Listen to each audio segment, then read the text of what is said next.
I flew to Florida unannounced and found my son in intensive care. His wife was dancing on a yacht with her lovers.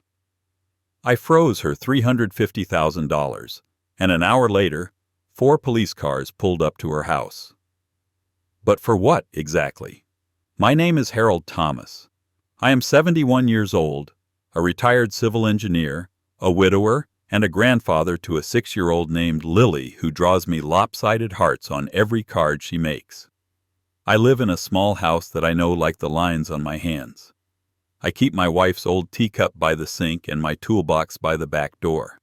Mornings are simple: coffee, the newspaper, and a quick walk to loosen my knees. I like things that can be fixed with steady hands and patience. It makes the world feel safe. My son, Andrew, has a good heart. He works hard, says yes too often, and laughs like he did when he was a boy. We talk on the phone most nights, even if it is only for 5 minutes. His wife, Vanessa, came into our family like a fast car, shiny, loud, always in a hurry. I tried to welcome her. I bought flowers, offered to help with the house, invited her to quiet Sunday dinners. She smiled, but her eyes were somewhere else. Pictures, parties, people who knew people. I told myself it was not my place to judge. Still, I kept noticing things that did not sit right. Missed bedtimes, missed school pickups. Always a reason. Always a promise to do better. Lily is my small shadow.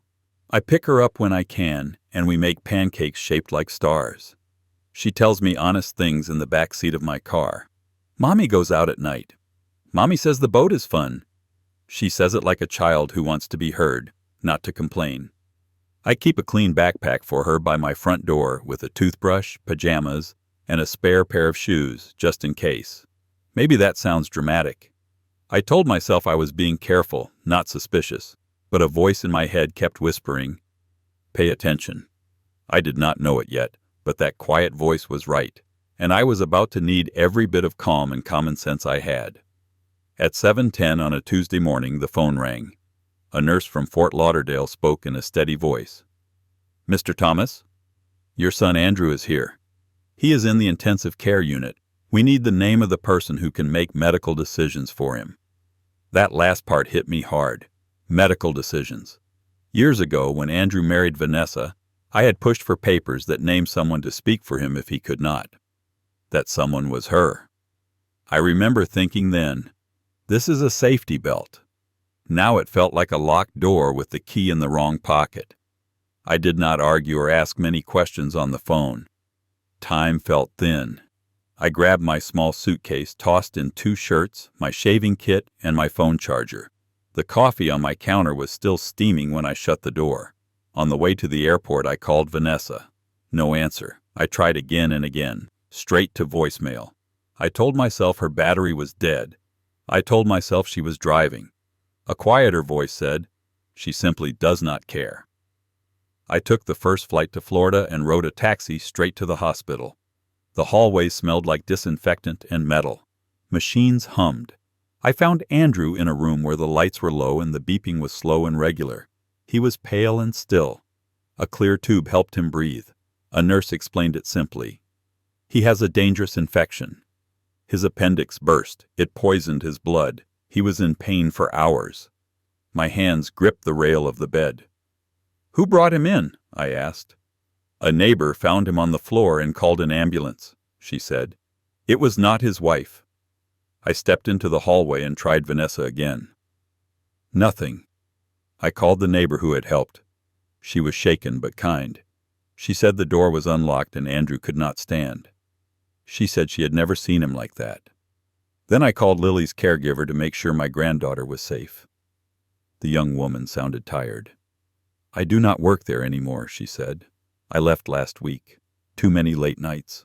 I am sorry, Mr. Thomas." I thanked her and hung up, my mind racing. Where was Vanessa? Where was Lily? I went back to Andrew's bedside and took his hand. The skin was warm but loose, like someone who had been through a storm. I spoke softly into his ear because I needed him to hear me. "I am here. I will handle this. I will find Lily." As I said it, The worry did not leave, but it hardened into a plan. Find the child. Find the mother. Do not waste a minute. I stepped into the hallway and waited until my hands were steady. I opened the folder in my briefcase. It had my son's name on the tab. Inside were simple things that mattered now. A marriage agreement that said an unfaithful spouse gets nothing. Papers that let me stop money going to her. Papers that put the boat and the house under my control. And a page that let me make financial decisions for Andrew if he could not. He once laughed at these papers. Today, they were tools. I told myself, use them. By 3 p.m, I was at the marina. It was hot. Engines idled. Music was loud from the docks. Our boat, Silver Current, was tied up. Vanessa stood on the back cushions in a white dress with a drink in her hand. 2 men were close. Their hands were on her waist. She checked herself in the cabin window, lifted her phone, and kissed one of them.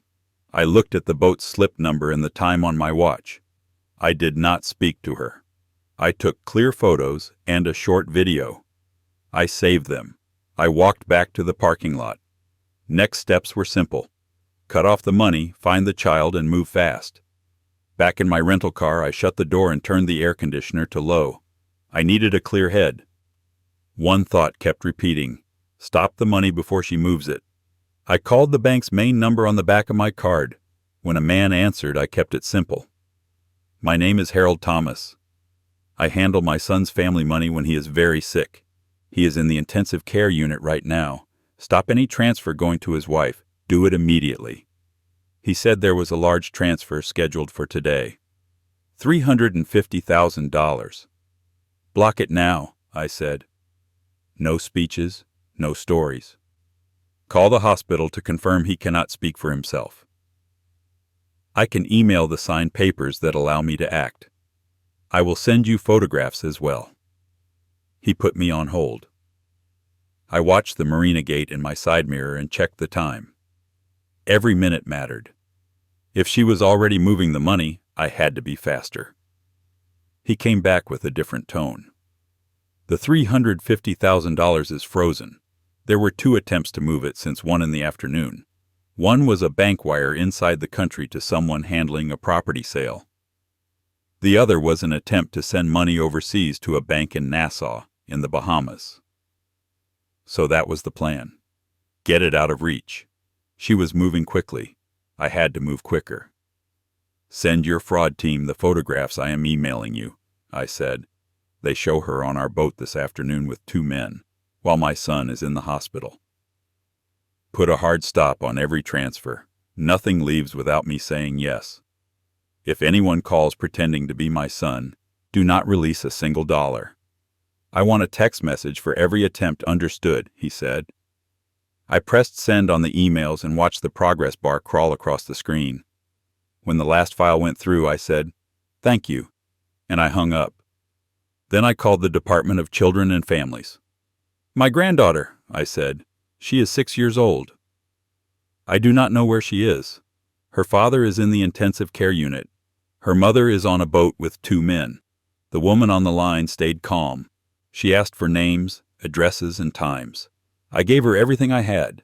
My son's full name, the hospital name, the house address, Vanessa's full name, the boat slip number at the marina, the time I took the photographs.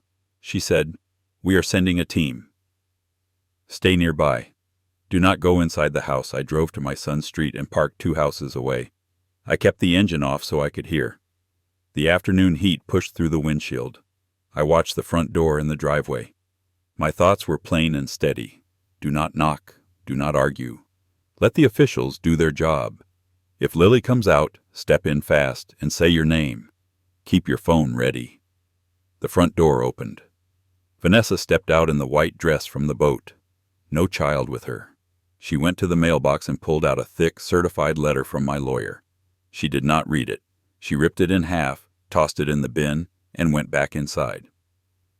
That told me enough. She was not planning to explain anything. She was planning to hide it. 3 minutes later, 4 police cars turned into the circle. 2 marked police cars. 1 unmarked car. 1 large police vehicle with a child seat visible in the back. Blue and red lights flashed without sirens. The officers did not rush. They moved with a clear plan. A woman in a navy shirt with the words Department of Children and Families on it spoke into her radio and walked to the front door. A plainclothes detective in a gray suit carried a folder. The nearest uniformed officer glanced toward my car over the hedge. I raised my hand so he could see I was the grandfather. He gave one small nod and turned back to the door. They were not there because of loud music. They were not there for a party. They were there because the bank had already reported that someone was trying to move my son's money by pretending to be him. They were there because the hospital had told them that Vanessa did not answer when doctors needed her to make decisions for her husband.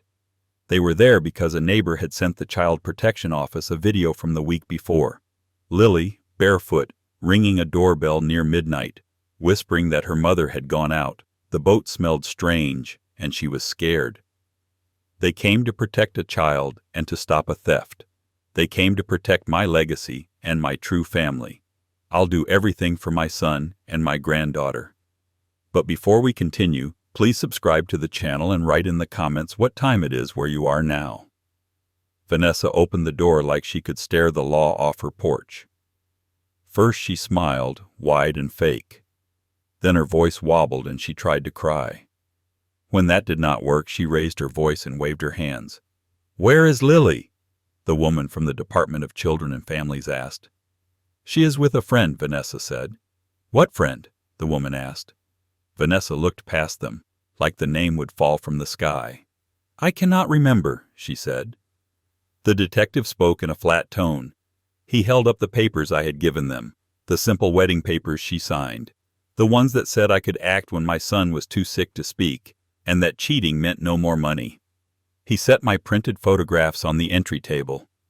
Vanessa on the boat that afternoon, laughing with two men. Then he added the bank pages that showed someone had tried to move $350,000, including to a bank in Nassau, in the Bahamas. "It is all a mistake," Vanessa said. "You need to wait.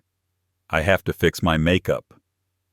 "Madam," the woman from the Department of Children and Families said again, steady and clear. "Where is the child?" Vanessa snapped. Not honest. Angry. She blamed Andrew for getting sick. She blamed me for controlling everything. She blamed the bank for not understanding modern life. She grabbed her phone and called one of the men from the boat. Her voice dropped to a hiss. "The money is stuck." "We have to figure out Bimini another way." I watched her mouth move. I watched the clock on my phone. Every second she spent lying was a second Lily could be scared or alone. If Lily is here, I thought, she is hiding. If she is not here, we need a name and an address. The police officers did not wait. Two stepped past her into the foyer. The detective followed, voice low, giving short instructions. Drawers opened. A closet door creaked. One officer walked down the hall, his hand near his radio. Vanessa tried to block them. "You cannot," she started. The detective held up a hand and kept moving. Minutes felt long. I kept my feet planted and my eyes on the doorway. "Do not shout," I told myself. "Do not rush the house. Let them do their job." Then an officer came back to the porch. He carried a small pink backpack and a worn stuffed rabbit with one floppy ear. My chest eased for the first time that day. The officer stepped aside and a small face peeked around his leg. "Grandpa," Lily said. I moved before I knew it. Lily ran and wrapped her arms around my knees. She smelled like sunscreen and cereal. I picked her up and kept my voice steady so she would hear certainty and not fear. "You are coming with me," I said. "You are safe." At the station, the woman from the Department of Children and Families led us to a plain room with a table, 4 chairs, and a box of tissues. The air smelled like old coffee. A clock ticked too loudly. I told myself to stick to facts. No speeches. Times, names, places. They took Lily to a nearby room with a kind social worker who had a soft voice and a carton of apple juice. I could hear Lily answering simple questions. Her name, her school, her favorite toy rabbit. I listened for any shake in her voice. It stayed steady. That helped. I set my folder on the table. "These are the papers I have," I said. "Our wedding papers that say my son's wife does not get money if she is unfaithful. The papers that let me stop money when my son is very sick. The documents that put the boat and the house under my control." I slid over the photographs from the marina, the timestamps clear in the corners. I added a short note I had written in the car, with a list of calls I had made and the times: hospital, bank, and the Department of Children and Families. A detective with a gray suit came in. He spoke in a calm voice and asked me to start from the morning. I went step by step. The phone call from the hospital. My flight. What the nurse said. Finding Vanessa at the marina. The bank call in the car. I kept my hands flat on the table so I would not rush or point. The detective did not raise his voice. He simply wrote, page after page, and asked for the spelling of names. A fraud specialist from the bank joined by a video call. His face was small on the screen, but his words were clear. 2 attempts had been made to move a large amount of money that afternoon. 1 inside the country, 1 to a bank in Nassau, in the Bahamas. He said the signature on the request did not look real. It looked copied from an old document. The bank had frozen everything after my call. I nodded once. Good, I thought. That door is closed. While they typed and copied, I kept thinking in short lines. Andrew is alive. Lily is safe for the moment. Vanessa will push. Do not take your eye off the simple things. Food, sleep, a safe bed for the child. I called the hospital from the hallway to check on my son. No change, the nurse said. Stable. I thanked her and put my phone back in my pocket. It got late. The detective finished his notes. The woman from the Department of Children and Families returned with Lily. She had the pink backpack and the stuffed rabbit with 1 floppy ear. Mr. Thomas, the woman said, you have been very helpful. Tonight, Lily will stay with a licensed emergency caregiver near the station. It is only a few blocks away. We have a court hearing in the morning. You can attend. I wanted to take Lily home. Every part of me wanted that, but I did not argue. Rules are rules, and tonight the rules protected her. They gave us 5 minutes in a quiet corner to say goodnight. I knelt so we were eye to eye. You will sleep close by, I said. I will see you first thing in the morning. She pressed the rabbit to my chest. Do not forget him, she whispered. I will not, I said, and tucked the rabbit back into her arms. They walked her out to a state car, the kind with the hard plastic back seat. She climbed in without fuss, small legs swinging. I stood on the curb until the car turned the corner. Then I checked my list again. Tomorrow at 9 in the morning, the hearing. Tonight, copy the photographs to a second place, charge my phone, set 2 alarms, and try for 3 hours of sleep. I told myself, 1 step at a time, keep it simple, keep moving. I went back to the hospital and sat beside my son until dawn. The room was dim and quiet except for the steady beeps and the soft rush of the breathing machine. I made a list on a small notepad so my mind would not wander. Call the court clerk, check on Lily, send the photographs to my email again, drink water, stretch my back. I sipped bad coffee from a paper cup and watched the numbers on the screen by his bed. I counted my breaths to keep them even. I reminded myself, stay useful. At 6:40 in the morning, a nurse checked his numbers and nodded. His blood pressure is holding, she said. She turned the knob on the breathing machine down 1 step. It was a tiny change, but I felt it like a door opening. I put my head in my hands for a moment and said, you are not alone. It was not meant to comfort me. It was meant to tell the truth.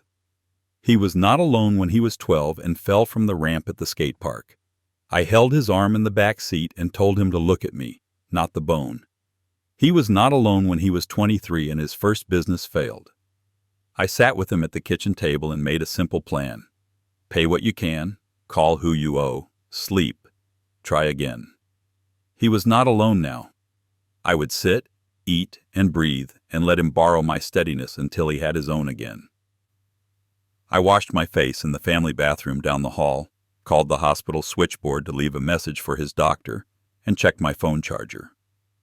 I looked at the photographs one more time to be sure the timestamps were clear. I sent them to myself again, just in case. No drama. Just small steps that added up to control. By 9 in the morning, I was in the courthouse, standing in a plain room with wood benches and a flag on the wall. The light was flat and the air smelled like paper. The judge looked tired, like someone who had read too many stories that start the same way. My attorney, a family man with a wrinkled suit and clean shoes, had met me at sunrise and walked me through the door. "Short answers," he whispered, "times and facts." I held my stack of papers against my chest so they would not slide. I kept my voice level and my hands still. Vanessa did not come. I knew why. The police had taken her phone as part of their work, and without it, she could not gather her crowd or her excuses. The 2 men from the boat were also missing. No sunglasses, no smiles. Maybe they were finally camera shy. I looked at the clock on the wall and waited for my turn. My mind stayed on 3 points, nothing more. My son needs time to heal. My granddaughter needs a safe bed tonight. I need to answer every question clearly and sit back down. The room was small. The decision was not. What the judge said next would fix our lives or break them. Forever. The judge read in silence. I watched his eyes move line by line. I kept my feet flat and my hands still on the folder. Do not rush. Breathe. Answer only what is asked. He looked up. "Mr. Thomas, is there any doubt in your mind about your ability to care for this child?" "None," I said. I felt the words settle in the room. I thought of pancakes on Sunday. I thought of clean pajamas in a small backpack by my front door. I thought of picking her up from school on time, every time, no doubt. He spoke for a minute. I listened for what I had to do, not for the wording. The message was simple. Lily would stay with me for now while Andrew healed. Vanessa could not take her or move money. If she saw Lily, someone would be there to watch. I was told to change the locks on the house and to secure the boat. I nodded once. Do not smile. Do not cry. Do not waste a second. Move. I walked out of the courtroom with a copy of the judge's order in my hand and a short list in my head. Call the locksmith. Go to the marina. Tell the school. Tell the hospital. Buy food a child will eat. By noon, the boat keys were in my pocket. I had gone to the marina office, showed the paper, and asked for new dock codes. I told the dock manager no one should board without me present. He wrote down my number and said he understood. I locked the cabin and pulled the battery switch so the engines would not start for anyone else. Then I left. At the house, the locksmith was already on the front step with a small metal case. Change all of them, I said. Front door, back door, garage. He got to work without talk. While he drilled, I walked through the rooms with a clear plastic bin and a marker. Keep it simple. Only Lily's things. The house felt like a showroom. Shelves full of shoes that looked new. Glass bottles on the counter, half empty. A wedding photo on the hallway table where Vanessa's eyes seemed to look past the camera. I did not touch any of it. I packed Lily's clothes, her favorite shirts, her school shoes, her raincoat. I found her drawings on the fridge and slid them into a folder. I found a little nightlight shaped like the moon and put it in the bin. I checked the bathroom. I added her hairbrush, toothpaste, and bubble bath. In her room, I found a jar of shells and a small music box with a chipped lid. I turned the key 1/2 turn to make sure it still played. It did. I wrapped it in a towel and put it on top. The locksmith finished the front door. I paid him and asked him to change the garage code as well. Make it a simple number, I said. Something I could remember when I was tired. He said it and wrote it down for me. I put the new keys on a ring and dropped them into my pocket next to the boat keys. I felt the weight of both. House, boat, under control. I walked the perimeter once. Windows latched, side gate locked, trash bins pulled to the curb. I left the rest where it sat. None of it mattered today. Only the child's things mattered. Before I left, I stood in the doorway of Lily's room for 5 seconds. Bed made. Rabbit on the pillow. Moonlight unplugged. "We will make you a new room," I said out loud, quietly, to the empty space. "Tonight." Then I locked the door, checked it twice, and headed for the car. There was still more to do. But the first steps were done, and they were solid. That evening I went back to the hospital again. The room was quiet except for the soft hiss of the breathing machine. I told Andrew the one thing he needed most. Lily is safe. Tears slid from the corners of his closed eyes. I kept my voice low and steady. "You heal. I will handle the rest." That night, my phone rang. A lawyer for Vanessa. His tone was hot at first, then cold. "You cannot freeze a woman's personal property," he said. "It was not her personal property," I answered, calm, slow.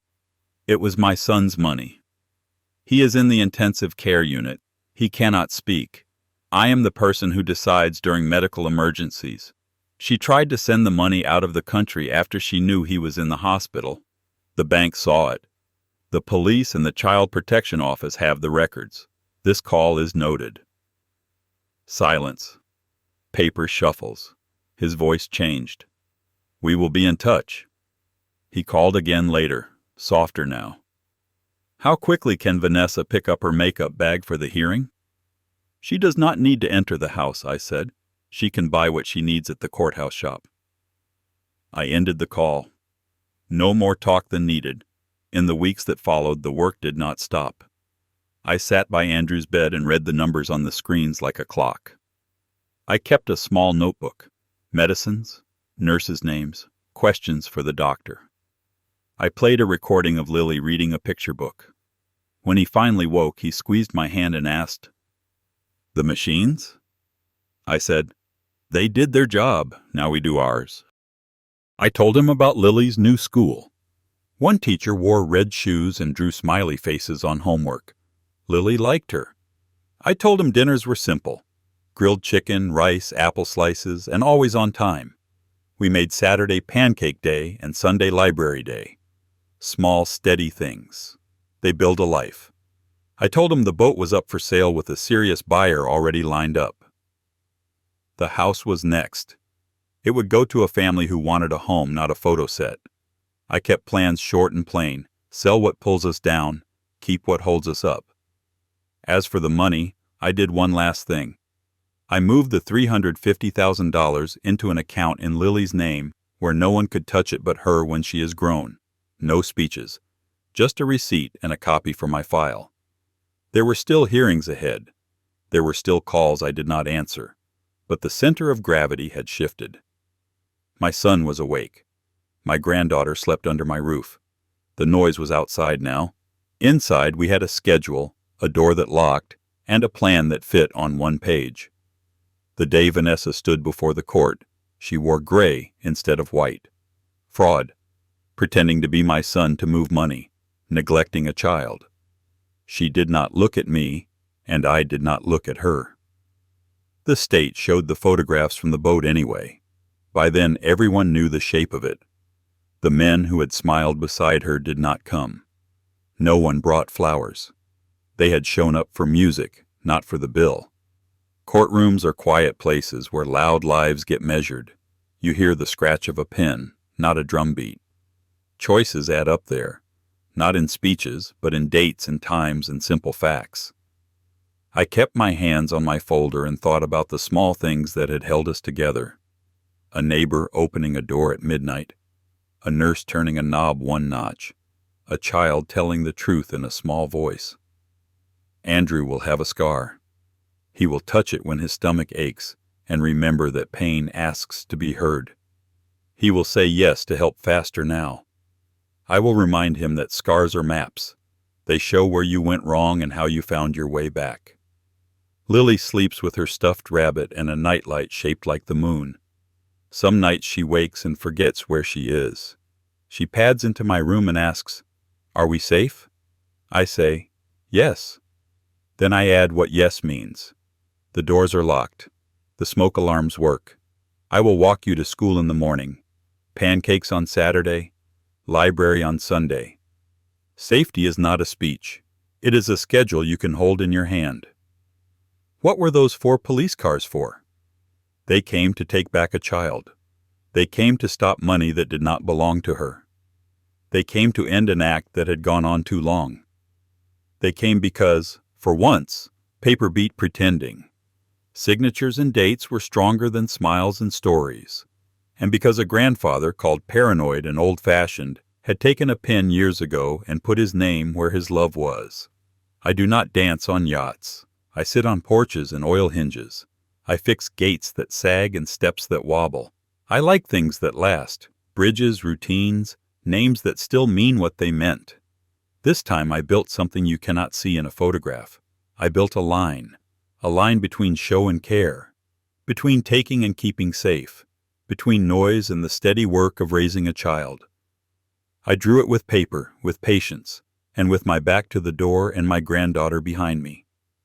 I built a line that someone like Vanessa could not cross, and then I stood there, looking at the whole chain, hospital, yacht, bank, and court.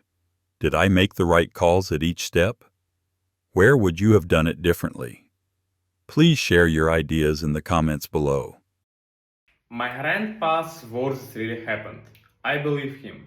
If you want more true tales stories like this, hit subscribe.